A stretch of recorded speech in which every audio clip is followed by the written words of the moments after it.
I'm going to explain 6 types of spike tech in Volleyball Legend.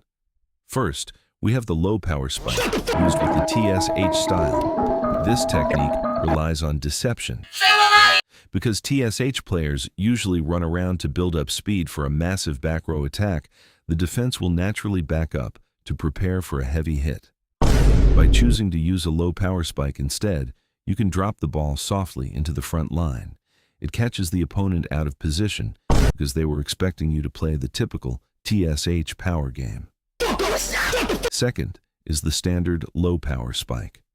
Unlike the TSH version, this is all about ruining the defender's rhythm. When an opponent sees you go up for a hit, they usually time their receive for a fast, powerful ball. When you send a slow spike instead, they often trigger their receive animation too early. Since there's a cooldown on the receive action, they won't be able to recover in time to catch the ball as it finally reaches them. Third, the cancel dash spike is a technique frequently seen with Akari, functioning similarly to styles like Ronin. The main advantage here is that you can begin charging your spike while you are still on the ground rather than waiting until you are in the air. While you can do this repeatedly to keep the defense guessing, it requires high precision. If your timing is off, you'll likely miss the ball entirely and lose the point. Fourth is the Desync, which is one of the most effective tools for a Sanu user.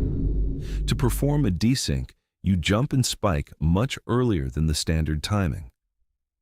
On your opponent's screen, the animation looks shifted, making it appear as though you're hitting the ball before you even get to it. This makes the spike incredibly unpredictable and very difficult for even experienced players to track and receive. But again, if your timing is off, you'll likely miss the ball entirely and lose the point. Fifth, the demon cut is a specialized version of a cross-court spike. What makes this different is the depth of the angle.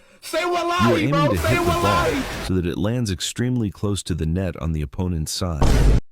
Even if the defenders are standing in the middle of the court, which is usually the best spot to be, the angle of the demon cut is often too sharp for them to react to in time. Finally, there are the Jinko-specific techniques, the slingshot, and around the world. A slingshot is performed by spiking the ball directly into the top of the net, causing it to bounce up and comes back to you. It is very difficult to time, but it forces the opponent into a very confusing defensive position.